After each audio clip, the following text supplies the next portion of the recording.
इंसानियत का सबसे बड़ा वहम जानते हैं क्या है?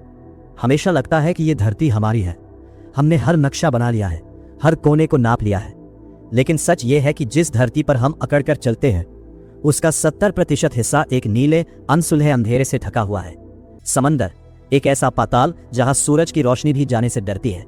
हम अंतरिक्ष में एलियंस को ढूंढ रहे हैं, लेकिन क्या हो अगर मैं आपसे कहूं कि इस ग्रह के असली मालिक आसमान में नहीं बल्कि हमारी ही धरती के 11,000 मीटर गहरे पानी में सो रहे हैं। ऐसे जीव जिनका जिक्र प्राचीन किताबों में राक्षस कहकर किया गया था, क्या वे सिर्फ कहानियां थीं या फिर वे आज भी नीचे गहरे पानी में सांस ले रहे हैं? 18वीं सदी नॉर्वे और आइसलैंड के नाविकों के बीच एक खौफ का नाम तेजी से फैल रहा था, द क्रैकन। नाविकों का दावा था कि यह कोई साधारण समुद्री जीव नहीं बल्कि एक 1.5 किलोमीटर लंबा ऐसा दैत्य था जिसके पास हजारों नुकीले एलिटेंटिकल्स थे। ये राक्षस सीधे हमला नहीं करता था, ये जहाजों के नीचे गोल गोल घूमकर ऐसा बवंडर बनाता था कि पूरा का पूरा जहाज समंदर की गहराई में खींच लिया जाता था। जमाने तक दुनिया ने इसे नाविकों का मनगढ़ंत वहम माना, लेकिन फिर 2004 में जापान के वैज्ञानिकों ने कुछ ऐसा खोजा जिसने पूरी दुनिया को खामोश कर दिया।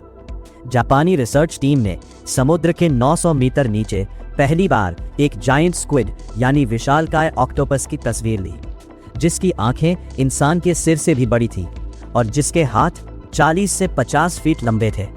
वैज्ञानिकों का मानना है कि ये तो सिर्फ एक बच्चा था।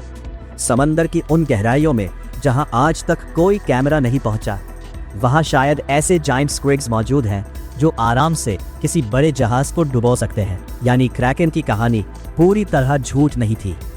लेकिन अगर आपको लगता है कि क्रैकन सबसे बड़ा खतरा था, तो आपने लेवायथन के बारे में नहीं सुना। प्राचीन धार्मिक ग्रंथों और बाइबल में जिक्र मिलता है एक ऐसे विशालकाय समुद्री नाग का जिसे सागर का राजा कहा जाता था। ग्रंथों के मुताबिक लेवायथन का शरीर इतना बड़ा था कि जब वो समंदर में तैरता था तो पूरे महासागर में उथल पुथल मच जाती थी। उसकी त्वचा इतनी कठोर थी कि उस पर उस दौर का कोई भी हथियार असर नहीं कर सकता था। अब आप सोचेंगे ये तो पुरानी पौराणिक कथाएं हैं, लेकिन जरा ठहरिए। 1997 में जब अमेरिकी नौसेना ने प्रशांत महासागर के अंदर से द ब्लूप नाम की आवाज रिकॉर्ड की जो 5000 किलोमीटर दूर तक गूंजी थी, तो वैज्ञानिकों ने गणना की।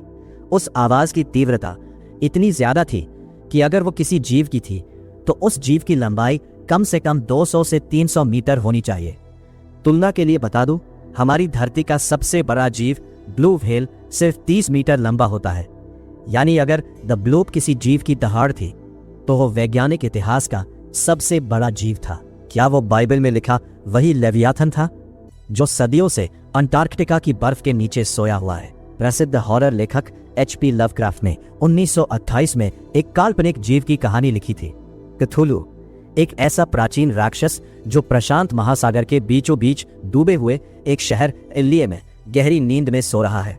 अजीब बात जानते हैं, 1997 जब द ब्लूप आवाज रिकॉर्ड हुई थी तो उसका लोकेशन ठीक वही था जहां लवक्राफ्ट ने 70 साल पहले अपने काल्पनिक राक्षस क्थुलू का घर बताया था। आज भी मारियाना ट्रेंच जैसी जगहों पर जब वैज्ञानिक अपने रोबोट्स भेजते हैं तो उन्हें ऐसे जीवों के कंकाल और निशान मिलते हैं जिनका विज्ञान के पास कोई नाम नहीं है। 2016 में नोआ के एक अन्वेषण ओशन एक्सप्लोरेशन के दौरान 4000 मीटर नीचे एक ऐसा जीव देखा गया जो पूरी तरह से पारदर्शी था और अपनी रोशनी खुद बना रहा था।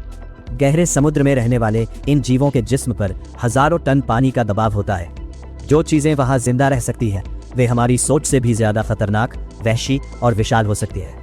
इंसान सोचता है कि उसने इस धरती पर फतेह हासिल कर ली है, लेकिन हकीकत यह है कि हम सिर्फ किनारे पर खड़े होकर इतरा रहे हैं। असली समंदर तो अभी बाकी है। अगर विज्ञान की माने तो हर साल समुद्र से सैकड़ों नई प्रजातियां मिलती हैं। तो फिर इस बात की क्या गारंटी है कि पौराणिक कथाओं में लिखे हुए खौफनाक राक्षस सिर्फ इंसानी कल्पना थे?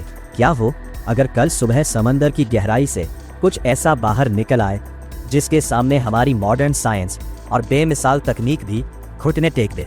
दुआ कीजिए कि जो चीज समंदर के अंधेरे में सो रही है वो कभी जागे नहीं। आपकी क्या राय है? क्या क्रैकन और लेवियाथन जैसे जीव आज भी मारियाना ट्रेंच के अंधेरे में मौजूद हैं? अपने विचार कमेंट्स में जरूर शेयर करें। अगर आपको विज्ञान और रहस्य से जुड़े ये अनसुने सच पसंद आए तो वीडियो को लाइक करें और मिस्ट्री लैब को अभी सब्सक्राइब करें। मिलते हैं अगले रहस्य के साथ, तब तक के लिए सतर्क रहिए।